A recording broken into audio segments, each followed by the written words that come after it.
Over the last 25 years, I've had the privilege of interviewing and highlighting some truly interesting people. Everyone who is anyone, both the famous and the infamous. From presidents and their first ladies to kings and queens, movie stars and pop stars, captains of industry, heads of state, sports personalities, innovative entrepreneurs, and some pretty fascinating everyday people. Today, I'm proud to introduce you to Ronald Naugle, a professor who is steeped in the knowledge of Nebraska history. Welcome, Professor Naugle. I'm pleased to be able to talk to you today.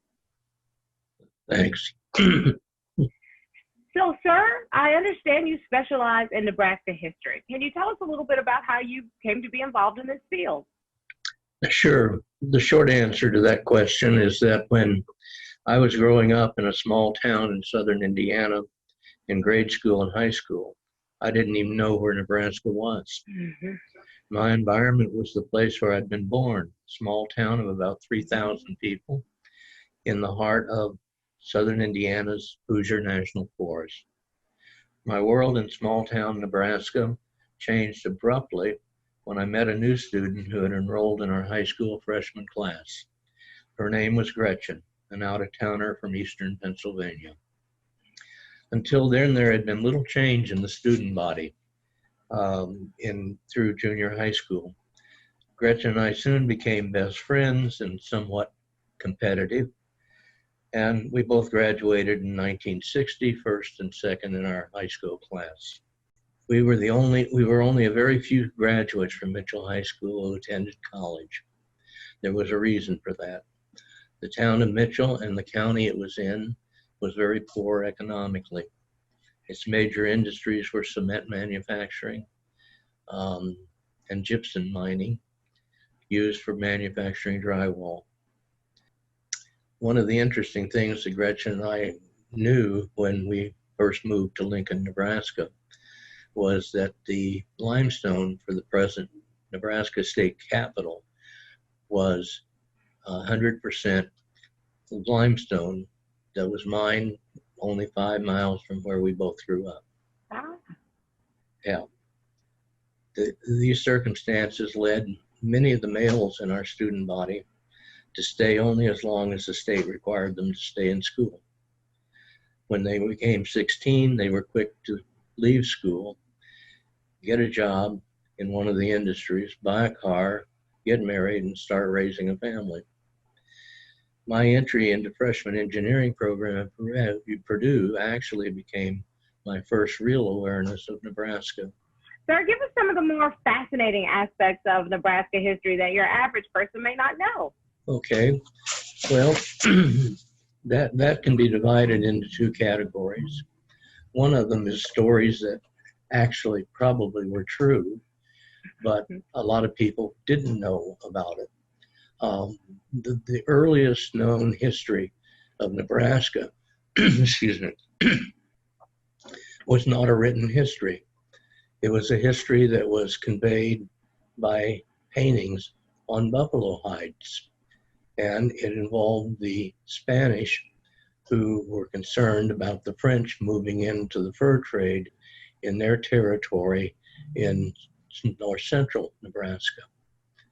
The governor of Santa Fe assigned a young, untried lieutenant, Pedro Villasur, to go into the Pawnee villages in the north central part of Nebraska and explore this rumor.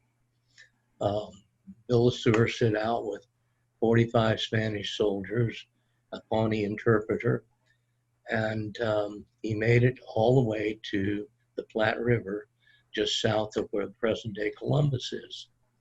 He moved on up to the Loup River that joined the Platte River, and there he found the Pawnee villages.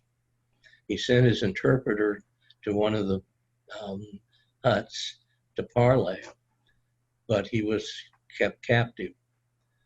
Villasur was very frustrated with this, and so he moved back to a meadow of tall grass, and this was in 1719, by the way, moved into a meadow of tall grass and camped for the night.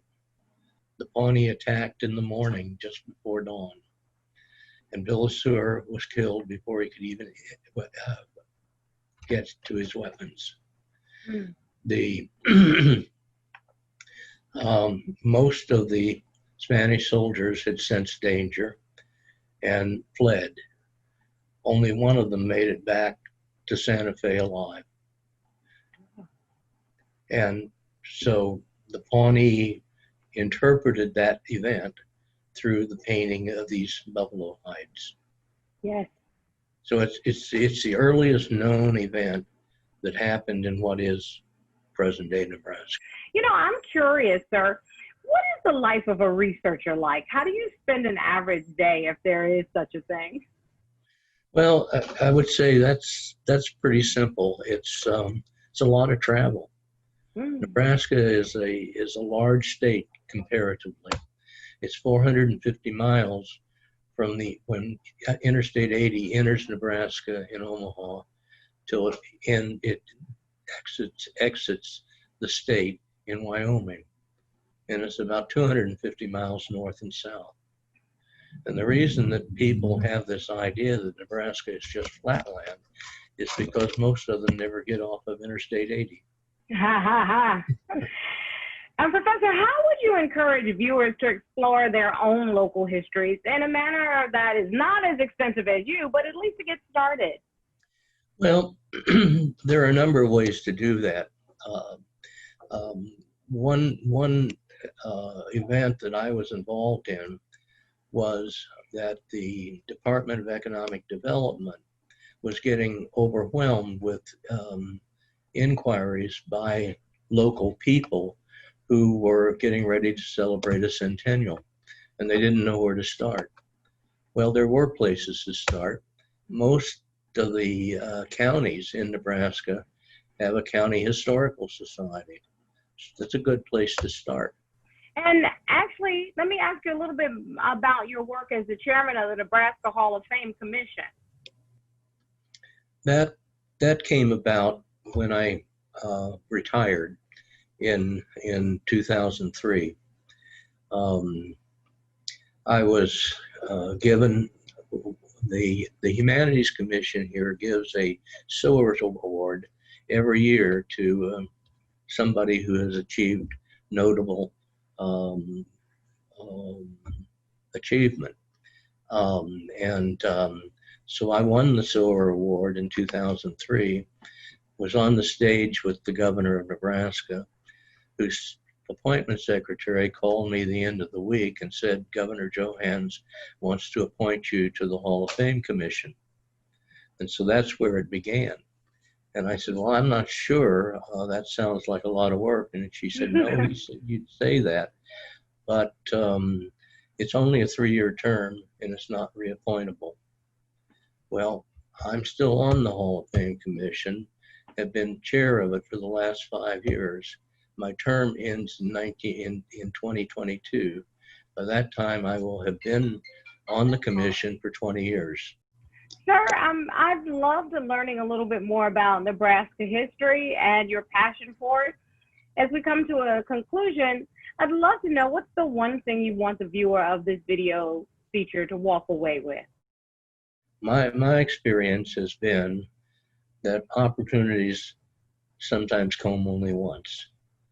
And so it's important to really take a good hard look at what's being offered and whether you think you have the skills to do it or not. And that's how I've gotten where I've gotten. You know, I've written 4 editions of the history of Nebraska. The last one was 550 pages. Got the award from the Nebraska Center for the Book of the best reference work in Nebraska history. That's magnificent. Professor, I have to tell you something I learned a long time ago.